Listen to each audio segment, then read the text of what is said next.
Hello and welcome to Transforming Worlds. In this episode, we speak with Erica Dorn, an assistant professor of design and innovation at Oregon State University. She is the founder of Suburb Futures, a collaborative social design practice focused on building civic infrastructure and fostering equitable, thriving futures in peripheral places. Her current research examines relational design practices aimed at promoting depolarization and belonging in an age of plurality and extremes. She has held senior leadership roles in the public and private sectors, spanning community economic development, social impact finance, and business and leadership education.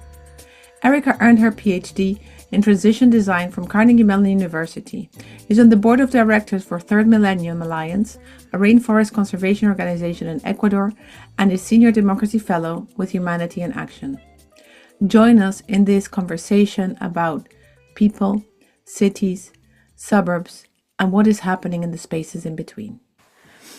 So, hi, Erica, and welcome to Transforming Worlds. How are you today? Hi, Carola. I'm wonderful. Thank you so much for having me. Oh, I'm excited to have you here and about all the things that we're going to discuss, because you and I both love many of the same things. We love design, we love the spaces in between, and those messy places where things are happening and thriving and stories are being told. So I'm quite keen to hear from you. But first, for our audience, tell us about you and what it is that you do. Great. Well, where to begin? Currently, I'm an assistant professor of design and innovation at Oregon State University in Corvallis, Oregon. I live in Portland, Oregon. I have a son and a family there, so I do kind of live in two different places at the moment. Corvallis is an hour and a half away from Portland, so it's a nice experience of the Pacific Northwest. But actually, I'm originally from Aurora, Colorado, and lived most of my adult life in Latin America and in New York City, where I worked in economic development and alternative business. But yeah, eventually got into the world of systemic design, designing for transitions. And here now I'm both teaching and I'm researching, as you said, the spaces in between. And in particular, a lot of my research and work focuses on suburban transformation in the US, but I also am working on many other projects that are related. Yeah, so you talk a lot about the suburbs and about the periphery, and we'll get into that, about what the difference is in between the two. Sure. But I think that when things evolve in someone's career and you end up, as you say, moving into systems design and transition design, which is fairly new within the field, something happens that leads you there. Some transformation is unfolding for you. What was that for you? Mm-hmm. Really my career shifted after Hurricane Katrina, because at the time actually I grew up dancing, and so the beginning of my career was actually in dance. I thought I would continue that as a career. And all of a sudden I started to feel that I wanted to do something I felt very, very strong calling to do something that I had more of social impact, or I thought I would be able to make more social impact. And I was in New Orleans right after Hurricane Katrina and realized just what it takes to rebuild a local economy after a disaster. And it made me so aware of how important human and more than human ecosystems are. In particular, I got really interested in small businesses and how those are part of an ecosystem a human ecosystem that does help create resilience in local economies. So it may seem like a surprise, but now that I look, several decades in the back onto this decision, I understand that I was really interested in local small business because I grew up in a suburb where there weren't a lot of local small businesses, and I started to become really interested in how you build the capacities and invest in small business so that you have strong local economies. And so I ended up having a career in economic development and microfinance. But in terms of this kind of shift to design, I learned when I was working in microfinance that we're all designers, essentially. And partly that was because I was working with micro entrepreneurs, and to me, they were social entrepreneurs, but I don't think that the world of social entrepreneurship saw the micro enterprises as the social enterprises, the social impact businesses. They saw these larger scaled enterprises as ones that were making a bigger impact. And I felt differently. I felt that actually inherently business is social and that especially small local enterprises are really important to building the kind of world that I know I want to live in and that is healthy and resilient. And so I started to see the power of design, the ability for humans to make change in the way they see fit, based on lived experience, based on local relationships. But I was also seeing how design became, as a profession, a very powerful tool to wield within industry to say, oh, I'm a designer, I can fix that. And I wanted to shift that back, this is maybe 15 years ago. I wanted to shift that conversation to say, really everyone's a designer. And of course, I started to learn those ideas later when I studied design. But, I think intuitively, I was also feeling that way, that I wanted everyone to be able to express the change and live out the change they saw most appropriate to their particular context. And so eventually, very long story, I could go on, but I had my career continued and I developed more skills around design that eventually, after working for the company Etsy and helping them build a nonprofit called Etsy.org, which was really dedicated to systemic change through alternative economic principles, I then encountered transition design as a PhD program. And I was already practicing transition design to some degree in my own version of that. I would have called it alternative economic development or designing bioregionalism. I was really interested in bioregionality. And so with Etsy.org, we were looking at how you think differently about local economic development or economic development through a bioregional framework rather than a geopolitical or specifically kind of larger capital intensive perspective. Mm-hmm. And so at some point I'd love to share more about what we did at Etsy.org, but it really was the precursor to me saying, oh, I'm in a way I'm a designer, but I also would sometimes call myself a choreographer, probably based on my background as a dancer. Because I saw it as a form of choreography, working with many others to create conditions that would spur the kind of change that would create belonging, mutualism, healthy vibrancy, like strong local economies, all the things. Mm-hmm. But self-determined, determined by a group of people within a place working together.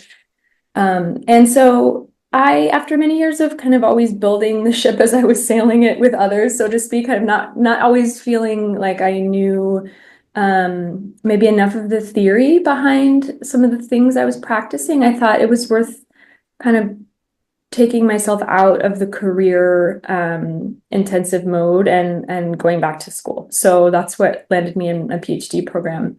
Was really wanting to read the whole book, have time to really reflect on it. And, ultimately I ended up doing a lot of participatory action research, really getting back into, doing it to some degree. But I did really appreciate the opportunity to take a step back and see with more reflection and time and a slowness that's not always afforded within a working environment.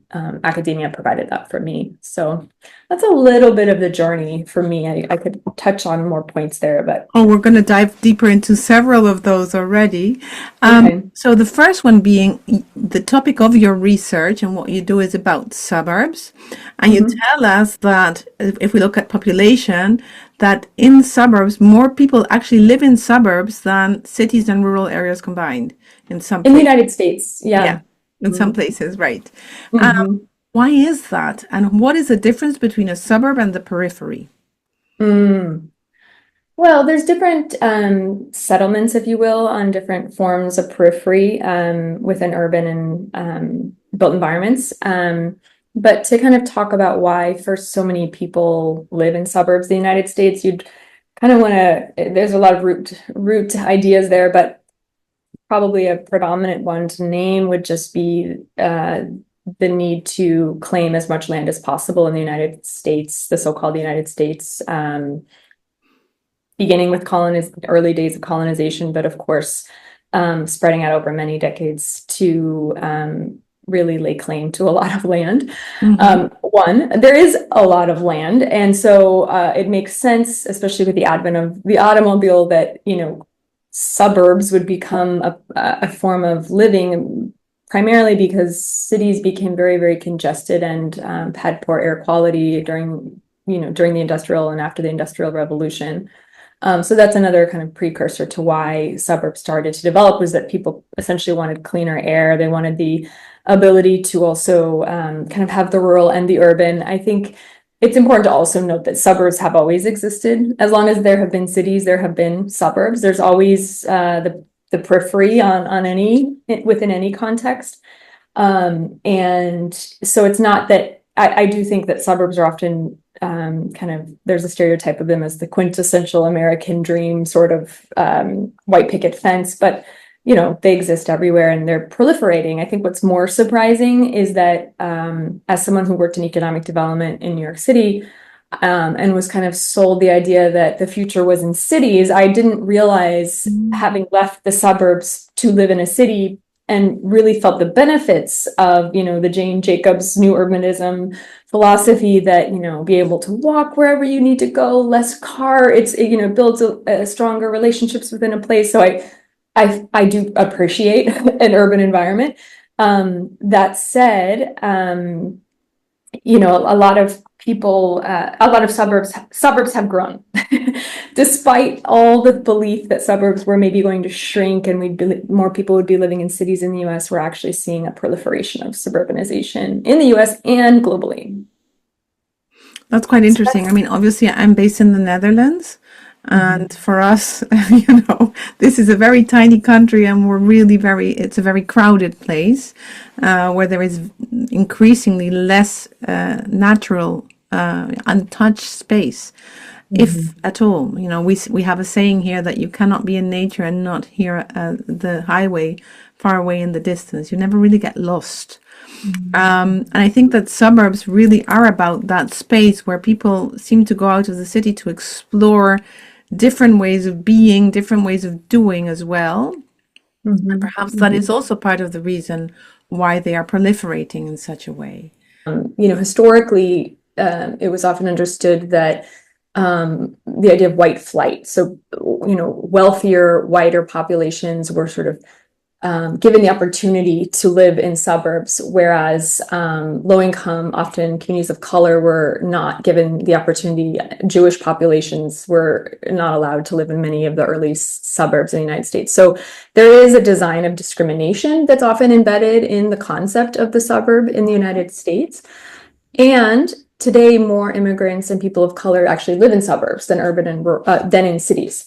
And so, we just can't, it's hard to talk about them as if there's one way. It's very, very nuanced. And I would say that the challenge with kind of the idea that suburbs do provide this perfect balance between, urban and rural is that at the same time, there's just a lot of car infrastructure that prohibits that kind of connection with nature, and developments tend to really eat up quality land and harm ecosystems. Not always, but I think the experience isn't always so connected to the rural when you live in a suburb. Yeah.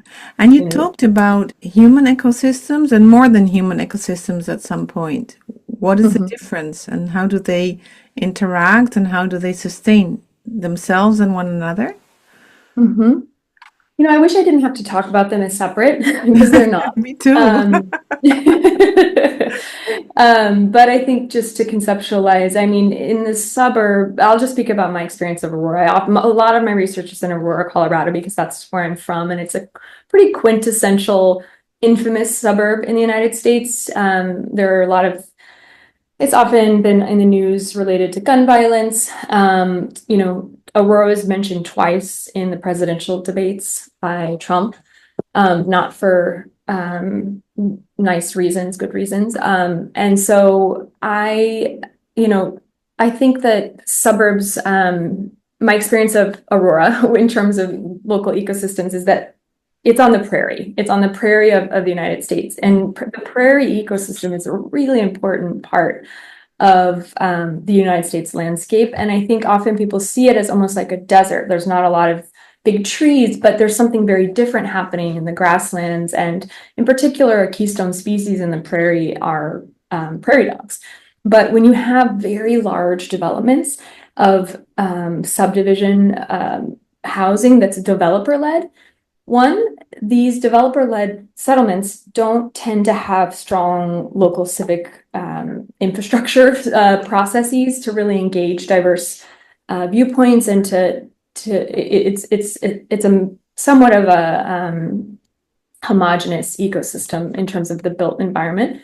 But also you bring in a lot of ornamental trees, ornamental plants, and those really tend to harm the local ecosystem. And so really a lot of what's happening in terms of development in the US is really often not symbiotic with the natural built environment. I mean, Kentucky bluegrass is the most common, lawn you see in the United States. It's in Aurora, Colorado, in the prairie, we don't really want water intensive Kentucky bluegrass.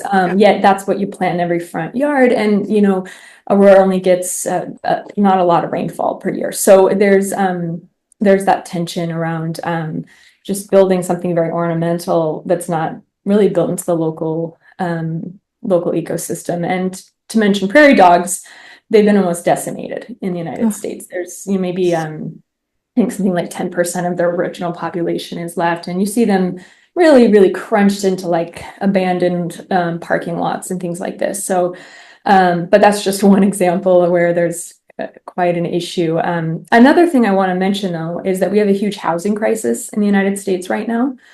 In Portland, Oregon alone, we need another 500,000 homes in the next 10 years to keep up with our debt of housing and what's needed for growth. I think it's, we need to be building millions and millions of homes every year in the United States, millions and millions more than we are right now. So I think the reality is suburbanization is going to continue to grow because it is an affordable way to build settlements and homes in this country. So as much as I'd love to see, and many people would love to see kind of cities maybe growing, we also know that there's challenges with growing up. But I do think, I could talk more about new principles of new urbanism where you build just smarter suburbs.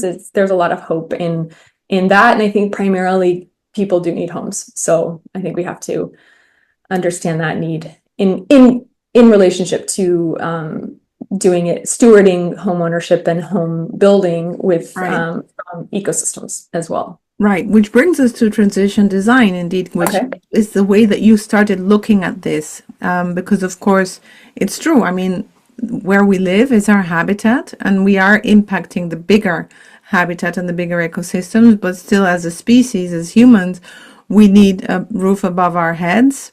And there are many benefits, perhaps, to suburbanization in things like the energy transition, because we could build smarter, etc. But when we look at it from the perspective of transition design, what things start appearing in the horizon? Right. What appears in the horizon in terms of how we see interventions to advance equity, sustainability within the context of suburban environments? Well, the thing is, it's very easy to look at the development of cities and infrastructure from a historical perspective. It's like we've always needed this and we've always needed that, etc. Or this is what we thought might happen with cities. But when we look at it from the perspective of transition design, and even broader, which is like by now listeners to this podcast know that my favorite definition of design belongs to the late Herbert Simon, linked to the Carnegie Mellon School where you did your PhD, and that is that those who devise actions in order to transform existing conditions into preferred ones are designing. Mm-hmm. And this is transformative, and this also requires transitional spaces. This requires new ways of thinking about a future which we cannot know because we haven't been there yet.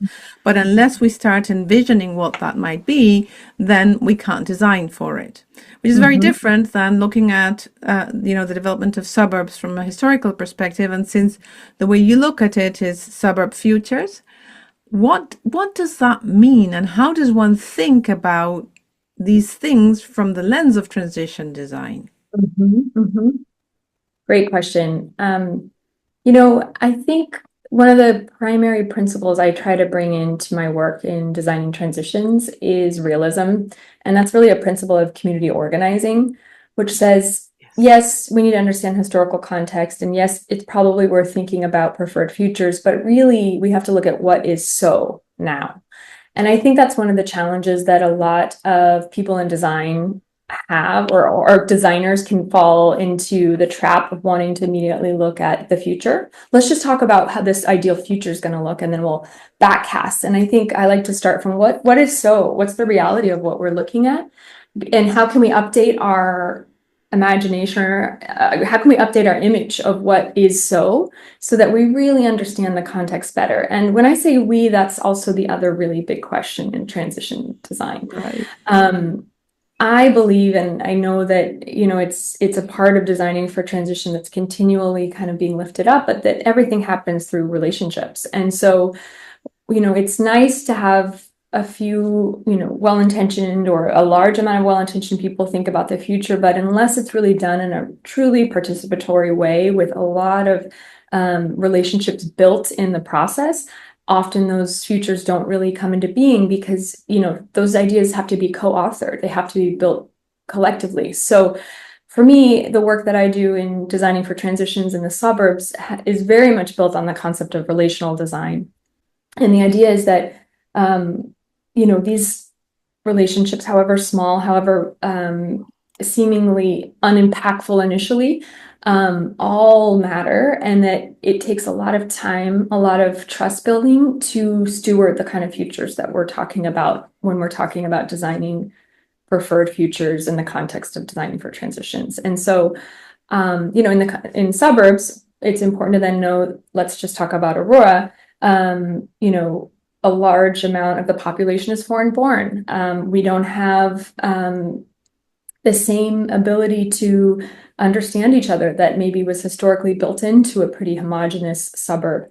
And so we have to build new forms of civic participation. We have to understand different languages, ways of communicating. And we have to upgrade essentially our civic systems, our participatory systems. And from then you might start designing. But I think the precursor to any real design action for me is relationship building. And I don't underestimate the amount of time and patience and care that really goes into that. If I skip that step, it doesn't work. So I have to be willing to be patient with the process of building coalitions of people who willingly can then co-design. And how patient are the other stakeholders? Oh, in terms of which ones, for example, like, Well, obviously you're having to involve all these people. I think to a degree people will commit to the idea that we have to understand where we're at now in relation to one another so that we can reach a common agreement. But then that does take time because it involves all of this sort of trust building and negotiating your way through things to understand how do we build the resilience of the total system and not to the interest of any individual stakeholder. But of course, people, and when you look at participatory design, which I've done quite a bit of in infrastructural engineering, for example, people want to participate because they want to voice criticism. But that's not the end of the dialogue, is it? That's only the beginning. So getting them to continue to engage can be quite a difficult task. Or people who have to do the investments, they can't sort of, hold on to the project forever and not start building because they need to keep moving the finance, and they need to make sure that there's a return on investment one day, and that day cannot be postponed till forever. So there are all of these interests and all of these people that want to have a say but not necessarily listen to one another. How's that part of the process for you in your experience? Yeah, great question. I do see that it takes a large number of small interventions to coalesce together to make change. And so when I'm talking about kind of co-design and participatory design, I'm not saying we're going to all get together, we're going to make a decision about this project together. No, I'm not so much. I'm more talking about how do we build relationships that weren't built before and let those relationships dictate what they think is needed within the context they're trying to change. I don't try to impose a problem statement on the people I'm working with, for example. So I think that in terms of bigger infrastructural projects or bigger decisions, I do believe sometimes, my husband's an affordable housing developer. He needs to get homes built, there's going to be pushback for different stakeholders for different reasons. And, I do think that sometimes, you have to keep moving. That said, the kind of design for transitions that I'm talking about is around this tissue that I'm building with others to be able to make a lot of decisions, micro decisions in different configurations. I think it's a little bit more closer to pluriversal design, the idea of kind of many worlds coexisting or trying to coexist within one. And so I think I've grown a lot more humble. I know it's not humble to call oneself humble, but I have been humbled by what it actually takes to create the kind of world that I know my heart knows is possible. And I think I've really decided that relationship building is extremely valuable, and that there's a quote, I think it's what's his name? Anyhow, he has a book about community. His last name's Block. Change moves at the speed of trust, and I think that's true. So I have tried to force processes, and sometimes one has to do that on particular things. But really, often forcing doesn't actually end up working at all. It usually backfires. Not at all, of course. No, it's not durable. It's not resilient. It's not, of course not. Yeah. No, I see that, but still mobilizing people towards that remains for most of us such a big challenge, most of the time, and really looking for ways to do that and seek inspiration of how it's done in other places. So that's the reason for my question. I don't expect you to have the absolute truth and final answer to it at all. I do want to give one example of what I'm talking about when I talk about kind of small interventions in the context of the suburb. So for example, I recently, with Suburb Futures, it's a small nonprofit project I started throughout my doctoral research, and it merged with a nonprofit in Denver called Warm Cookies of the Revolution. Yes. And we got a grant last year and my idea initially, or my interest, was in creating a civic basic income program. And the idea was that, in the US, particularly in suburbs, to be able to get somebody to show up to a city council meeting who otherwise might not, because they're busy, they have kids, they have 3 jobs, who knows? You have to give them resources, money. And so that there's a trade-off, if you go to the city council meeting, what are you not doing instead? So we got interested in that concept, but I started to, with my colleague, Evan Weissman from Warm Cookies, we thought, if you start a program that's called a program, you're going to get a certain group of people to join the civic training program. And so we decided to do something different, which is very common for Warm Cookies because it's a civic health club in Denver. And Suburb Futures is now a kind of component of that organization that does work in the suburbs. And we decided to use the grant, and we've now gotten further funding to run what we call civic house parties. And this idea is that, the suburb, at least especially in the context of Aurora, is known for the single family home. And, you have house parties, you don't have as many public gathering spaces typically. Mm-hmm. And so because there's so many homes and because there are so many newcomers who often don't feel entirely safe to, say, show up at council meetings or even in, protests, we wanted to bring civics home. And so we give residents $500 basic income you could consider it a basic income, but it's really just a micro grant to have a house party with a civic component to it. And it's been extremely inspiring to see just how many different communities of people, the recent arrivals from Afghanistan, the Kenyan youth community.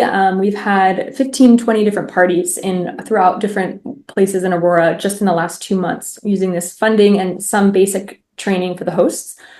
And that's an example of something that might seem so insignificant, but actually it is, for the people who are having house parties with a civic component, it is their gateway, or it is their step into how do they have a voice in a place like Aurora? How do they build relationships with their neighbors? People are so tired, they're so overworked, and giving them the incentive to become community builders or to, build their capacity as community builders we've seen just been really inspiring and moving, that some small intervention like that might have yield the kind of outcomes that I'm talking about.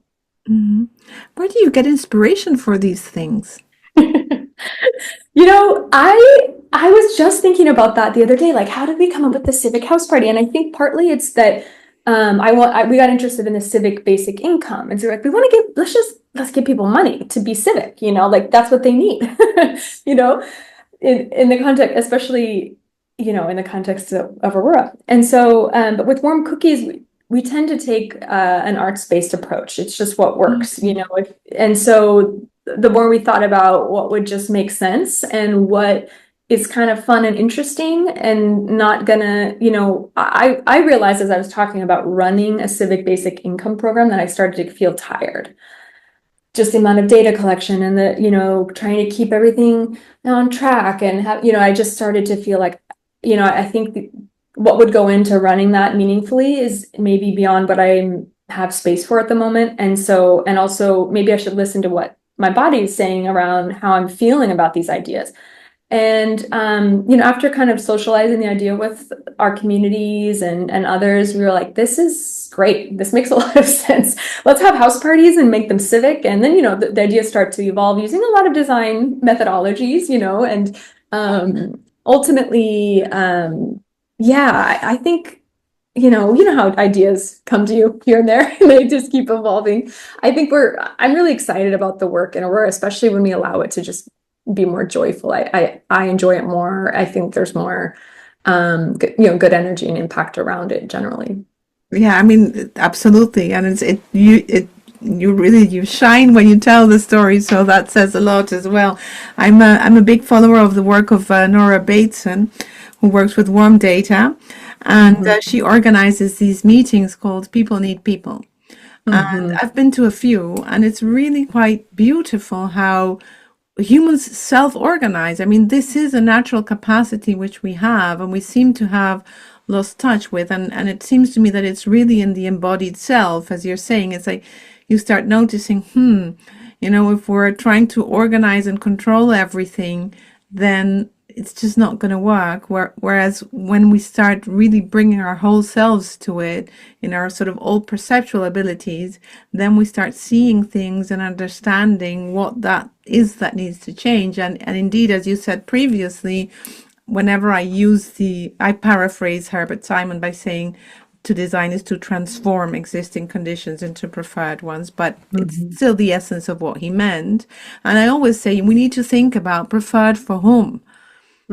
Who are we doing this for? And I think that one of the things that we have to learn as designers is to really let go of the need for organization and control and make place for the emergent, which sounds very much like what you're saying. Or I think this is a big lesson that the design discipline is going through right now, saying, how can we be enablers? And how can we be the choreographers, as you said, of change, and not saying people, lift a leg here and an arm there and move in that direction, because that's just not, it misses the flow of the dance. Exactly. You look at developments in technology or in nature, for example, as well as sources of inspiration. Yes, definitely. And emergence is just, it's been a percolating kind of concept for me over the last, over the decade. And partly, I think I started to learn about that through Judy Wicks. She's a mentor of mine and started the White Dog Cafe in Philadelphia and eventually the Business Alliance for Local Living Economies. She's an amazing woman. One of her books is called Good Morning, Beautiful Business. And I learned a lot I've always learned a lot from her work around kind of also from Jane Jacobs, just the idea of the sidewalk ballet and letting things be a dance. And I think it's something I continually am trying to practice, and I still have to keep unlearning paradigms of control and power over. It's really an ongoing thing.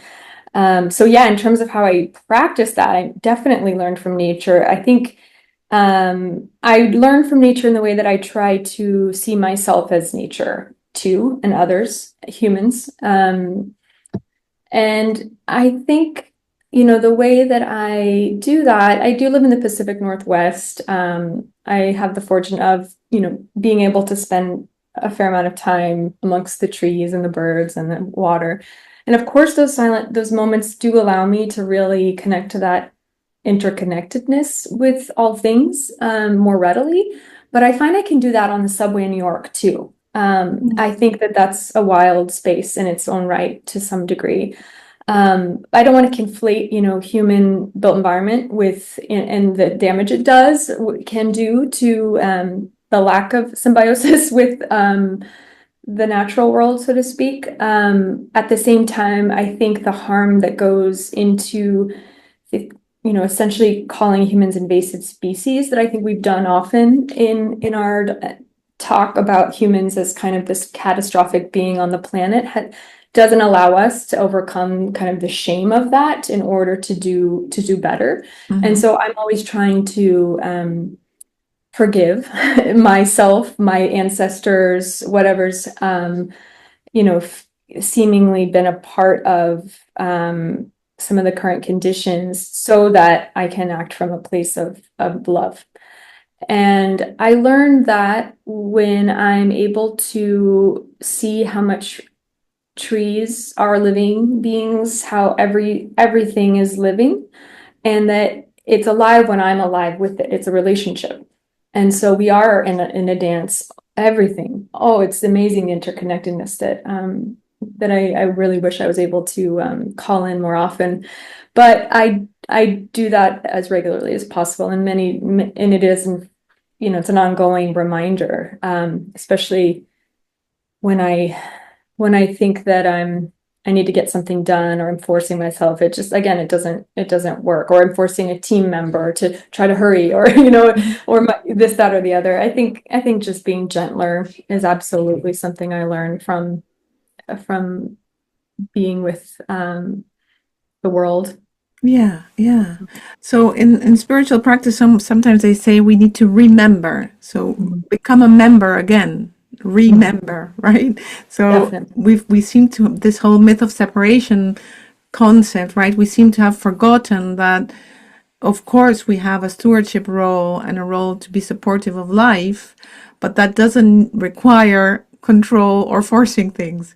I think it's the zeitgeist as well. I think generations before us have tried and failed at it in that way, but they did it from a place of thinking that might be the right way of doing it, and now we're coming to the realization that needs to change.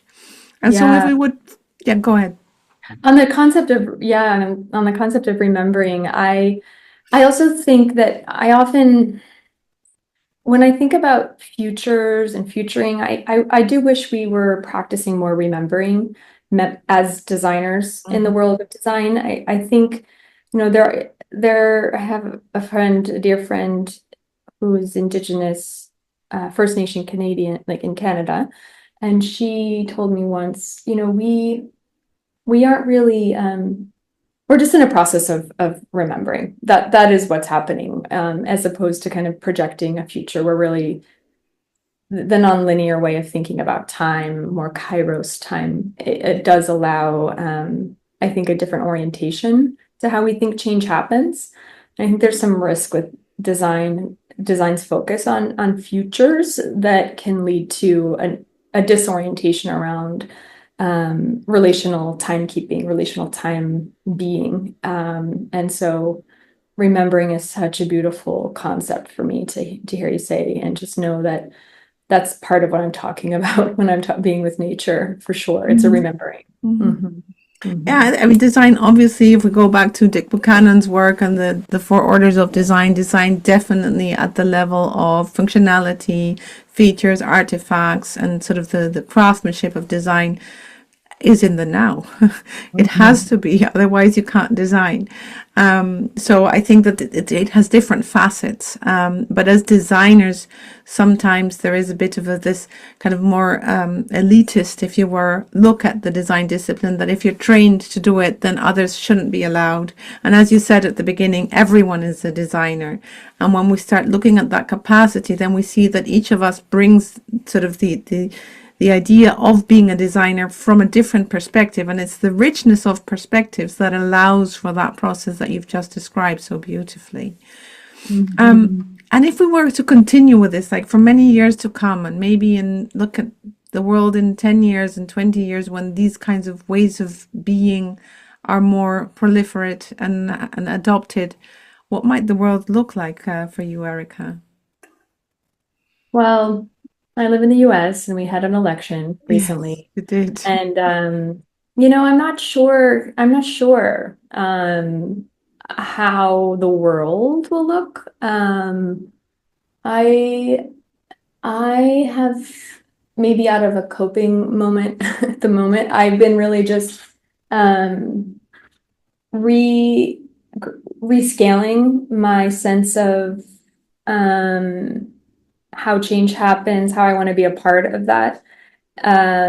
Partly because it's too much to bear to think of how the world as a global universalizing entity will be. And I'm not sure I'm seeing progress by any means. I'm seeing the opposite generally.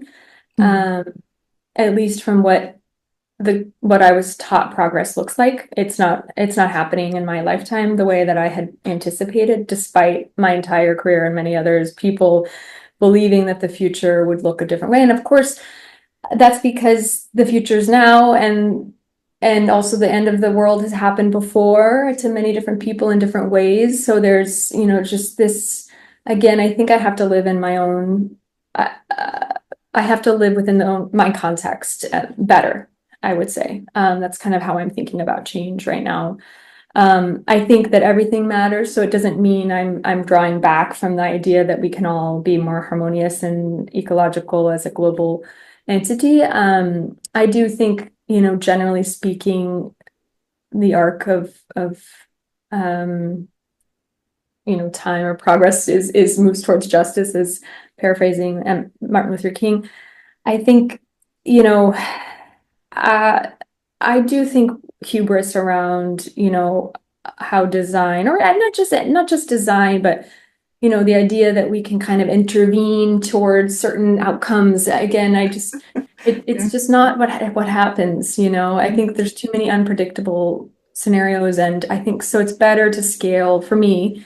And I think the best way to do that is to check in with one's own self. So checking in, how am I in doing, and how are my relationships? Because that's the best litmus test for how things are going to some degree. And so, yeah, I think I love all my friendships, relationships, interests, connections, ways I can participate that are very global.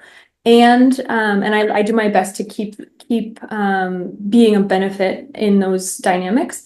And I know that there's only so much I can hold as a singular being. And so I find that for me, I very much have a sense of purpose as a professor, being able to help young people see how they actually helping young people have self-esteem, helping them believe in themselves and believe in others is so valuable to me and my work. I feel that a lot of purpose and meaning in that. And I think um, I can also try to make other change happen, and I do, and I think ideas are can do that, like good ideas and good conversations and working with others to try to implement ideas is what we do. And again, coming back to my own abilities and just being honest with the appropriate scale of how I can contribute, I think I've found that as a professor in the classroom. I also have a son, so can't be totally dystopian. What do you can't, I can't wake up and tell my son that I think the world's gonna end, which I don't. I mean, I don't know, who knows? But I do think No, it's it's important to not. be happy, as best you can. And it's really hard to do that in a world with so much going on, so much knowledge of how much suffering there also is simultaneously. So yeah, trying to balance those things is really the work, I think, of my work as a human being and therefore a designer. Yeah, I think that the world is not going to end. And you heard it here first. Thanks, No, Carla. seriously. So, no, the world is not going to end. What ends is the world as we know it. And that's very painful because, of course, there's a lot of comfort in knowing that there are certain traditions and things happen in a certain way and that the prairie dogs were going to live forever. There's a lot of comfort in that. And we have to, really look at the damage around us in order to have the realization and do what transformation is for. Transformation, the verb that goes with transformation is to transcend. So transcend the level of knowledge that we have now, and then we will have seen something else, and we will look back and think, why did we do it the other way, right? But going through that process is a painful process. That's why your work is so valuable, because self-esteem is necessary to have a sense that, yes, we can do it. Yes, we can bring small changes about. We don't have to change everything at the same time. And we speak about the world is because there is this consensus about the globalized world, which clearly is something that has not given the fruits that it was supposed to give. So now we really need to rescale, re-understand, and the resilience is going to be in the nodes of that network. And that's the hands that are reaching out to one another, the relationships that are reaching to one another, that's going to help us understand, okay, let's hold this so that we might look at it from a different perspective. And once we do, then things change. And so it cannot end. It just changes form. Yeah, that's the Yeah. whole etymology of the word transform, across the form into the new. But it means we've got to shed the old, and that's hard, and that's difficult, and that's very, very challenging on many levels.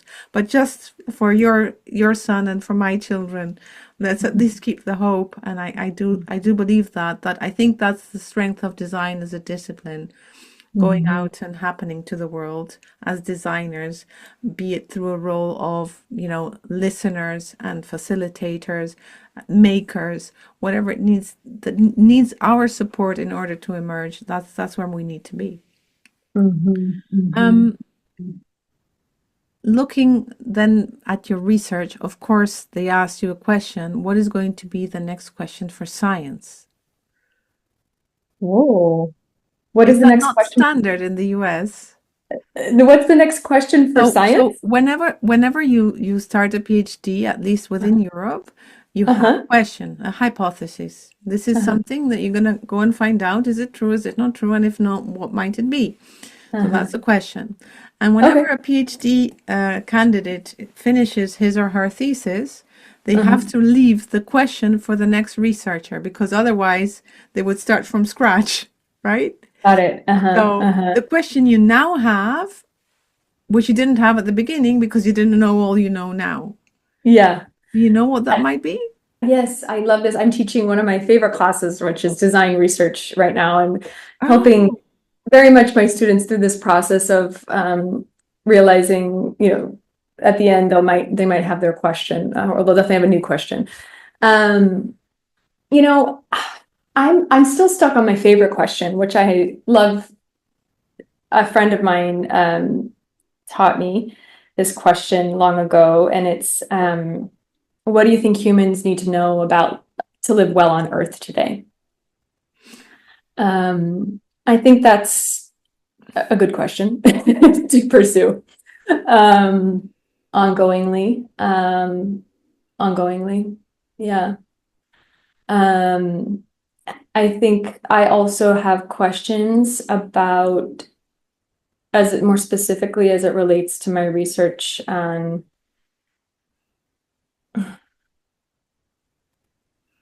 you know, it's another question I keep pursuing in my work, which is kind of human to human interaction design.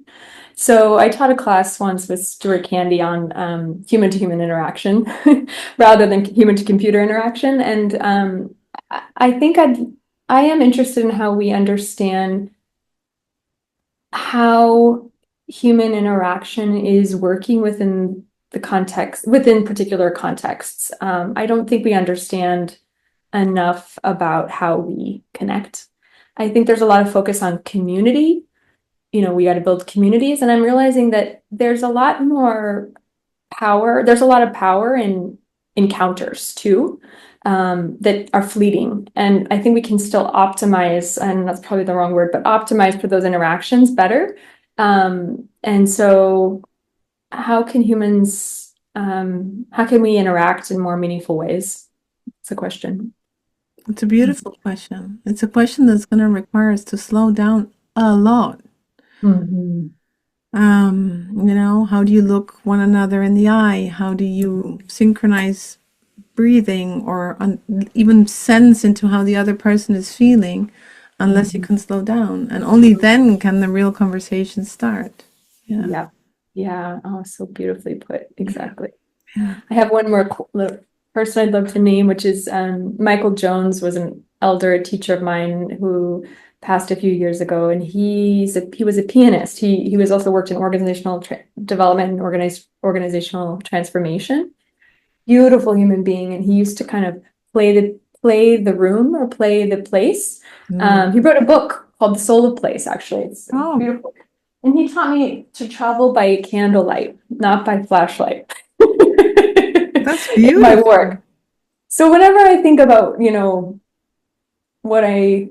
that's always a reminder, travel by candlelight, I think we can only see as far as we can see. And, I think partly why I'm interested in suburbs is this periphery. I think we do need to see the periphery. We do need to look on the edges. But that's a lot already. So, just trying to stay close to what is in my purview, and give where I can and we can in other ways, but not try to develop a grandiose sense of how I'm able to be meaningfully engaged and also keep my nervous system intact. Well, that's an impossibility. I mean, we have a nervous system in order to cope with this wonderful environment in which we live. But it is a beautiful image to think of each one of us walking by candlelight. That can really light up the world. And if each of us does just that, man, that's a beautiful thing to envision and to work for and to help make a difference every day. So thanks for that image and that metaphor. Thank you. Thank you for this opportunity. Yeah, sure. So tell us where people can find you.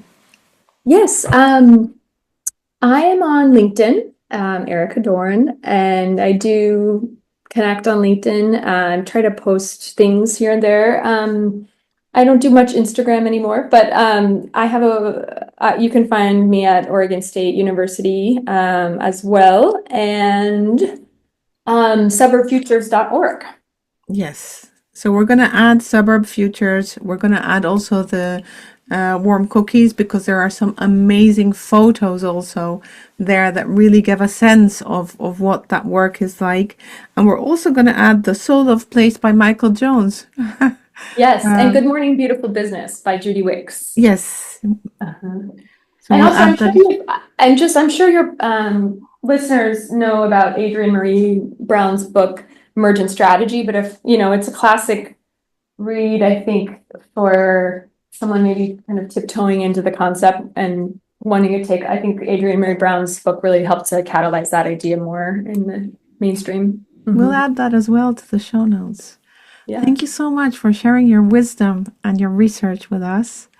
It's been really a joy to hear from you. Very, very beautifully put and presented for something that must have taken a lot of work, but that you are able to bring in such a candid way to us. So thank you, Erica. Thank you, Carola.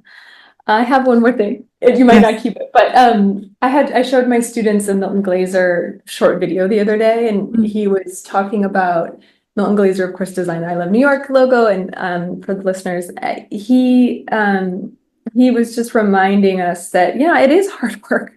It's not coal mining, but it's hard work, he Mhm. says.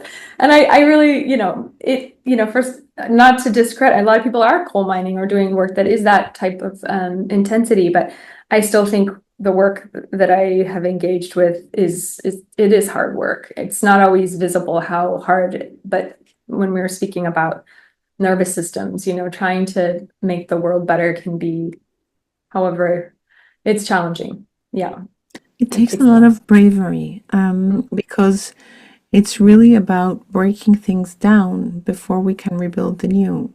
Mhm. I've been doing quite a bit of voluntary work with young people, and really sharing with them that a sense of wonder is regenerative. It's looking at the broken pieces and figuring out what can we do with this. And that is hard work.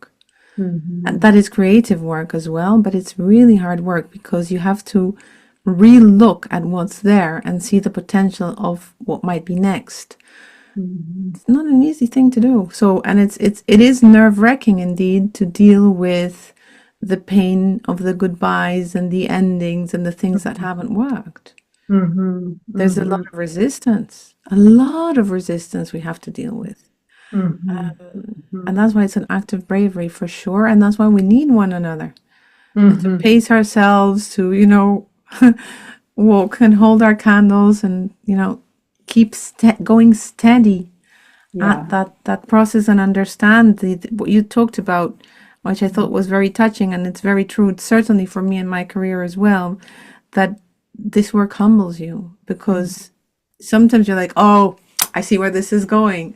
Mhm. And it's just, change and transformation is really an organic capacity. It's not, you cannot do it in the abstract. It's experience, it's embodied, it's us living, and then we can transform. If it were as easy as changing thoughts in our head, we'd be doing it without really Yeah. wondering much about it. But that's just, so yes. And Mhm. we're learning. I mean, there's so many things that have been discovered, Yeah. including the Mhm. vagus nerve, Mhm. which is something that is now moving much more into mainstream medicine and which people can Mhm. talk about. I Mhm. remember years ago, I would start meetings and say, has anyone meditated before? And maybe one hand would go up. Right. And now it's like, Right. guys, who's going to guide the meditation for the group? So Yeah. that's Yeah. emerging as well. Yeah. Yeah. Definitely. Definitely. Yeah. So It you is. still have space if you want to add more things, please do. Oh, yeah. Yeah. Well, I mean, I don't know. I could add so many other things, but I don't want to go off track too much in terms of just, yeah, it's really interesting living in the Pacific Northwest. There's just so many, I kind of think Portland is often, for a lot of people, a very healing place. Yeah, I think, I think that the work around mental health, is seemingly opening up this idea that, oh, everyone's so ill, but I think that it's actually just making people aware of what maybe was already the case, and maybe starting to be able to treat trauma. I think Body Keeps the Score, great book. Actually, I think these are Yes, Dutch person. Bessel van der Kolk. Yes. Mhm. So yeah, I think everything is very interconnected. I do think to be a designer in the world, trying to be a human trying to make change in the world does require internal transformation. And there's a lot of work that goes into that. And there's just a lot of unlearning and different ways to do that. And I think it'd be interesting to see design talk more about designer and mental health. And as a real important part of this process. I think humans, I know in Portland in particular, especially with young people, when I was in college and when I was a young professional, I would have never told a boss that I couldn't work because my mental health wasn't great. You know, nowadays it's a very different thing in the class, and I think it's on some level it's pretty great that people are able to just be honest about how much they may or may be suffering. And I think more people are getting hopefully the help they need. Yes. Yeah. Yeah. Yeah. So thank you. yeah. So thank you for being with us, Erica, and Yes. for all of the things that you shared. We're going to add everything to the show notes. And again, thanks for the work you do, for teaching us about the suburbs and the spaces in between. It's been a lovely conversation. Thank you so much. Thank you, Carola.